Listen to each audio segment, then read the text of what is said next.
우리가 인생을 살아오면서 내가 갈 수 있다고 생각했던 길이 갑자기 끊어져서 어디로 가야 될지 길을 잃어버릴 때가 있습니다. 그리고 여기저기 찾아봐도 길을 찾지 못하고 뒤로도 물러나지 못하고 옆으로도 가지 못하고 갈 수 없을 때, 그때 우리 마음속에 찾아오는 생각이 있죠. 내 한계는 여기까지구나. 여기까지가 내가 할 수 있는 최선이구나. 그러면서 포기하게 되고 좌절하는 경우를 종종 바라보게 됩니다.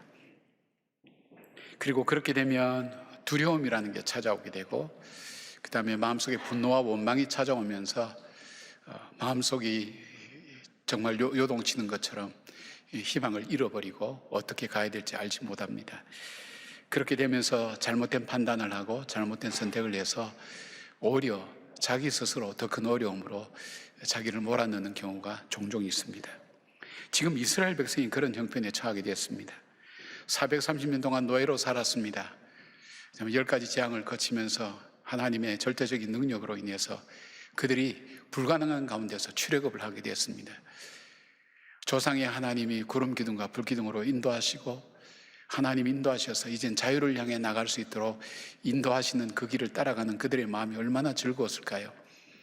70년간 포로 생활하다가 돌아올 때도 그들이 꿈을 꾸는 것 같았다 그랬는데, 그들의 마음은 아마 너무너무 기뻤을 것입니다.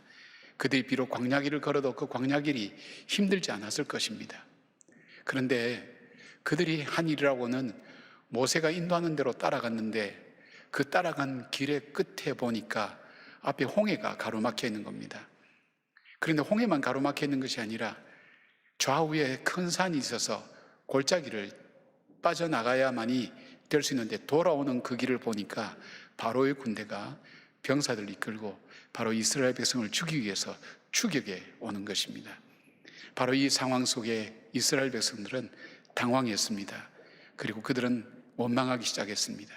어떻게 해야 될지를 알지 못했습니다. 무엇을 해야 되지? 우리가 어떻게 해야 되지?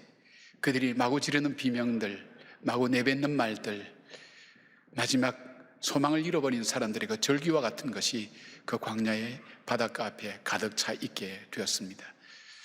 자, 하나님께서 왜 이런 일들을 우리가 인생을 살아가면서 허락하실까요? 하나님 인도하신다고 하시면서 왜 이런 어려움 가운데, 이 사면초가의 이 어려움 가운데 이 백성들을 넣게 만드셨을까요? 이스라엘 백성들만 그런 것이 아니라 오늘 우리의 삶에도 이런 삶의 경우를 우리는 많이 만나지 않습니까? 그 길을 거쳐온 분도 계실 것이고, 지금도 인생의 홍해 앞에 서서 어떻게 해야 될지 알지 못하는 분들도 분명히 있을 것입니다. 주님께서 이렇게 하신 이유가 뭘까요? 하나님의 지혜를 배우면서 오히려 이 문제를 통해서 더 큰 지혜와 능력을 얻는 기회가 되기를 바랍니다. 자, 우리가 이런 일을 만날 때 우리는 이 어려움을 어떻게 극복할 수 있나요? 첫째는 두려워하지 말아야 됩니다. 13절 앞부분에 모세가 두려워하고 원망하며 모세를 죽이려고 하는 이스라엘 백성을 향해서 이렇게 말합니다. 모세가 백성에게 이르되 너희는 두려워하지 말고, 그렇게 얘기합니다. 모세도 많이 두려워한 사람이었습니다. 무서워서 가지 않겠다고 하나님께서 부르실 때도 6차례나 계속해서 거절했던 사람입니다.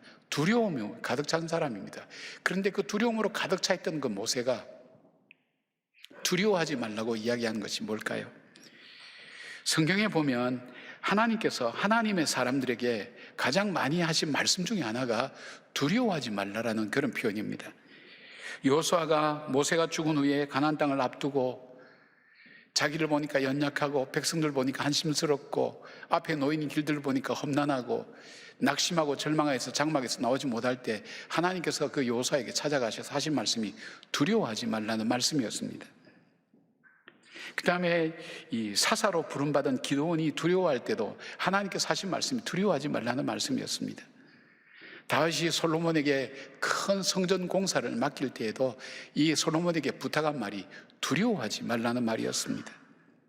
유대의 남은 자들에게 하신 하나님의 말씀도 이사야 35장 4절에 보니까 너는 굳세어라 두려워 말라 보라 너희 하나님이 오사 너희를 구하시리라, 그렇게 말씀하셨고, 환상을 보고 두려워하는 다니엘을 향해서 천사가 했던 말도 두려워하지 말라는 그런 표현이었습니다. 예수님께서도 제자들을 향해서 하신 말씀도 적은 무리여 두려워하지 말라는 말씀입니다. 이 외에도 성경에 하나님께서 또는 천사들이 아니면 하나님의 사람들이 공통적으로 당부하고 있는 말씀이 두려워하지 말라는 말씀이었습니다. 시편 23편 4절에 보니까 다윗은 내가 사망의 음침한 골짜기로 다닐지라도 해를 두려워하지 않을 것은이라고 고백합니다. 왜 그럴까요? 우리 인간이 갖고 있는 많은 감정 중에 이 두려움의 감정은 영적으로 영향을 주는 감정이기 때문에 그렇습니다. 두려움은 하나님께서 행하신 하나님의 역사를 얼어붙게 만들어서 보지 못하게 만듭니다. 하나님께서 내 인생 속에 행하신 것을 기억하지 못하게 만듭니다. 영어로 프로즌이라고 그러죠. 얼어붙어 버리는 걸 말합니다. 내 안에 하나님 주신 능력을 얼어붙게 만들어서 하나님 내게 주신 능력을 보지 못하게 만듭니다. 사용 못하게 만듭니다. 내게 주신 비전과 꿈도 더 이상 작동하지 못하게 만드는 것이 바로 이 두려움이라는 감정입니다. 모세가 이스라엘 백성에게 두려워 말라고 외친 것이 무엇일까요? 지금 이 상황 속에서 가장 필요한 것은 두려워하는 마음이 아니라는 겁니다. 바로 이 상황에 필요한 것은 바로 믿음이라는 것입니다. 이사야 26장 3절 보니까 주께서 심지가 견고한 자를 평강에 평강으로 지키시리니 이는 그가 주를 의뢰함이라. 주를 의뢰할 때에 두려움에서 벗어나서 평강으로 인도해 주신다는 것입니다. 두려움 많던 모세가 그가 두려워하지 않고 담대할 수 있었던 이유가 뭘까요? 오늘 14장 처음에서부터 보면 바로 이 모세는 가는 이 길이 첫째는 하나님께서 인도하시는 길이라는 것, 두 번째는 그 하나님은 언약하신 대로 반드시 이루시는 하나님이라는 것, 그리고 그 하나님은 지금도 살아계셔서 우리와 함께 동행하고 계신다는 사실을 바로 이 모세는 믿고 알고 있었기 때문입니다. 지금 이스라엘 백성들은 군대나 바로의 군대나 홍해만 크게 보입니다. 그 가운데 계신 주님이 보이지 않습니다. 그 가운데 약속하신 주님의 언약이 보이지 않습니다. 주님의 약속이 보이지 않습니다. 주님께서 주신 비전과 꿈이 보이지 않습니다. 단지 그들을 얼어붙어서 그냥 그 두려움에 떨고 있을 뿐입니다. 풍랑이 일어나는, 그래서 두려워하는 제자들에게 예수님이 찾아오셔서 하신 말씀이 뭡니까? 내니 두려워 말라 그래요. 에고 에이미, 이 말은 뭐냐면 나다, 나.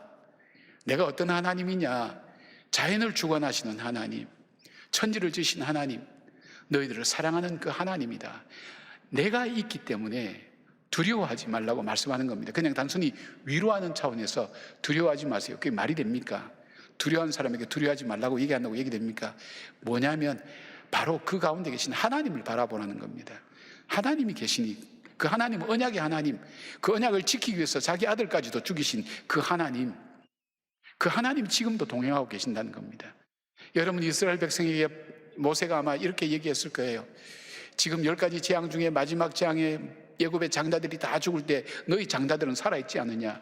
지금 살아있는 장자를 보면서 하나님께서 너희들에게 행한 것을 봐라. 지금도 떠있는 구름 기둥과 불 기둥을 보면서 우리와 동행하시는 하나님을 바라봐라. 그 하나님이 오늘 우리와 함께 계시기 때문에 두려워하지 말라는 것입니다. 이것이 그들에게만 주는 말씀이겠습니까? 우리도 동일한 하나님의 약속을 받지 않습니까?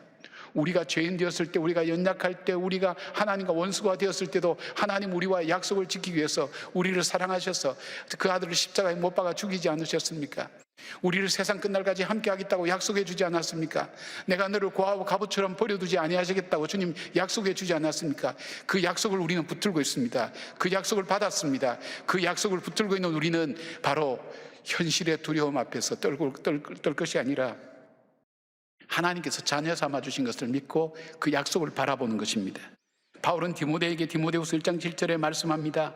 하나님이 우리에게 주신 것은 두려워하는 마음이 아니요 오직 능력과 사랑과 절대하는 마음이라 그랬습니다. 두려움은 인간의 보편적인 감정입니다. 두려운 일이 일어날 때는 두려워할 수밖에 없습니다. 그러나 이 두려움은 하나님이 주신 것이 아니라고 했습니다. 두려움은 사단이 주는 것이라고 했습니다. 우리를 파멸로 몰아넣게 한 사단, 그리고 우리의 죄성과 연약함에서 나오는 감정입니다. 하나님께서 우리에게 주신 것은 두려워하는 마음이 아니라 능력과 사랑과 절대하는 마음이라고. 그래서 디모데에게 삶의 현장 속에서, 현실 속에서 어렵고 힘들다 할지라도, 두려움이 찾아온다 할지라도 두려워하는 마음은 하나님 주신 마음이 아니니까 담대하게 물리치라고 말씀합니다. 두려움이 나를 엄습해 올 때 여러분의 장남을 한번 찾아보시기 바랍니다. 장남을 할 때 진짜 장남을 쳐다보는 것이 아니라 다 죽는 가운데서 살려두신 그 아들을 한번 보라는 것입니다. 하나님의 증거 아니겠습니까? 여러분을 그 어려웠던 삶의 환경 가운데서 지켜주시고 보호해주시던 그 하나님을 한번 찾아보라는 것입니다. 그리고 눈을 들어서 지금도 나와 함께 동행하시는 그 하나님을 발견해 보라는 것입니다. 그 하나님을 바라보고 믿을 때 이 두려움이 사라지게 되는 것입니다. 사랑하는 여러분, 두려워하는 일들이 많은 세상에 살고 있습니다. 하나님은 오늘도 우리에게 말씀합니다. 두려워하지 말라고, 두려워하지 말라고. 그 이유는 바로 내가 너와 함께 한다고, 내가 너를 사랑한다고, 내가 너를 포기치 않는다고, 내가 너를 실어버린 바 되지 않았다고, 내가 결코 너를 놓지 아니하리라는 하나님의 약속이 우리 가운데 있다는 것을 기억하면서 여러분이 인생의 홍해 앞에 두려워하지 않고 하나님의 약속과 언약을 바라보는 우리 모두가 되기를 바랍니다.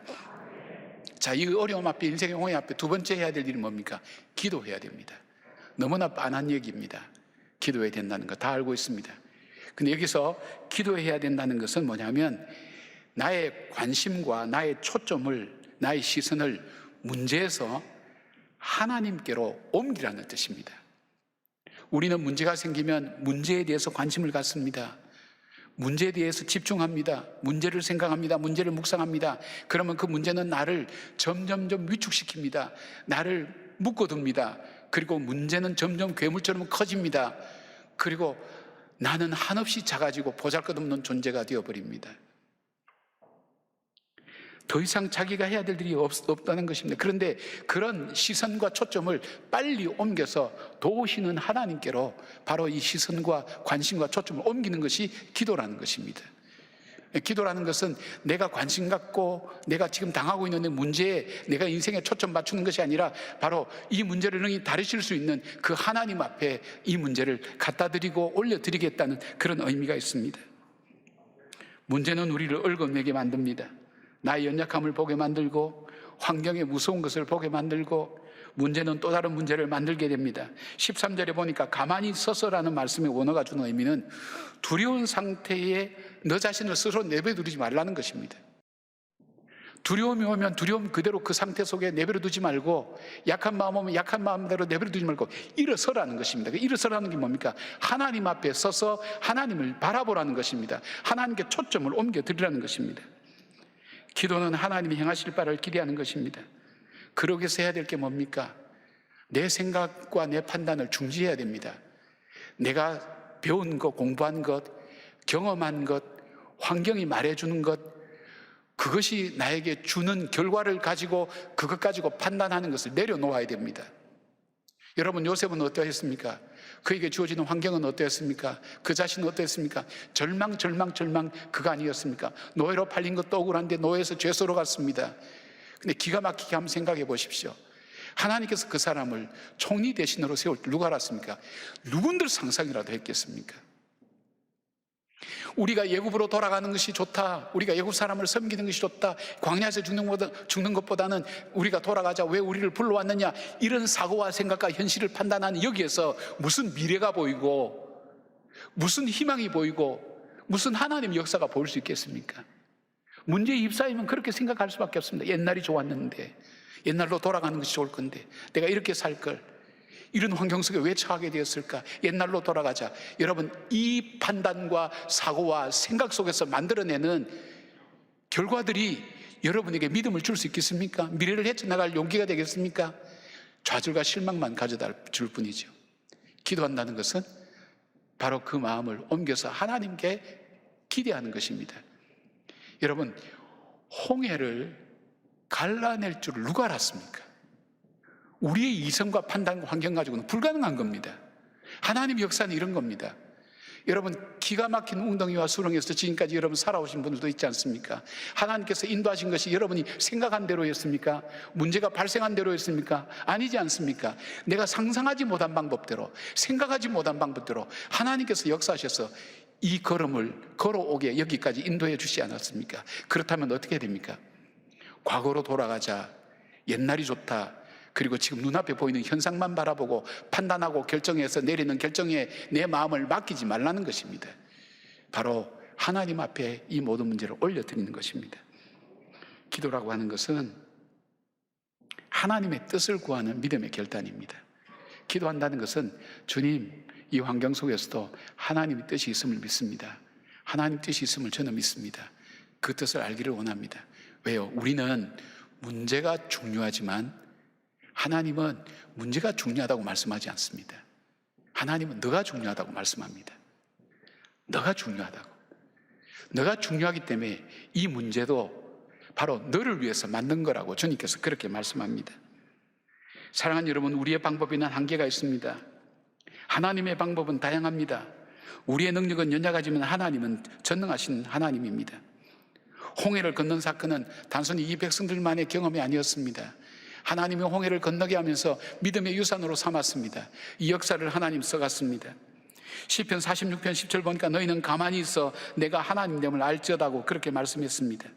세월이 많이 흘러서 고린도전서 10장 1절 2절 사도 바울은 이렇게 말씀합니다. 형제들아, 나는 너희가 알지 못하기를 원하지 아니하노니 우리 조상들이 다 구름 아래에 있고 바다 가운데로 지나며 모세에게 속하여 다 구름과 바다에서 세례를 받고, 그리고 11절 보니까 뭡니까? 그들에게 일어난 이런 일은 본보기가 되고 또한 말세를 만난 우리를 깨우치기 위하여 기록되었느니라. 홍해로 인도하신 하나님의 뜻이 있다는 것입니다. 그 뜻이 뭘까요? 이 인생의 홍해를 만났을 때 우리가 어떻게 믿음의 사람들은 살아야 되는가 하는 것도 우리에게 말씀해 주시지만 더 중요한 하나님의 뜻은 너희가 나를 알라라는 것입니다. 하나님을 더 깊게 알라라는 것입니다. 하나님을 더 깨달으라는 것입니다. 광야의 과정은 하나님을 하나씩 하나씩 가르쳐가는 과정입니다. 그 하나님을 알게 될 때 거기에는 믿음이 있습니다. 거기에는 능력이 있습니다. 거기에는 소망이 있습니다. 거기는 확신과 하나님 앞에 영광 돌림이 있습니다. 여러분, 부흥회 때는 아멘 잘하더니 왜 지금은 아멘을 안 합니까? 사람 차별하시는 모양.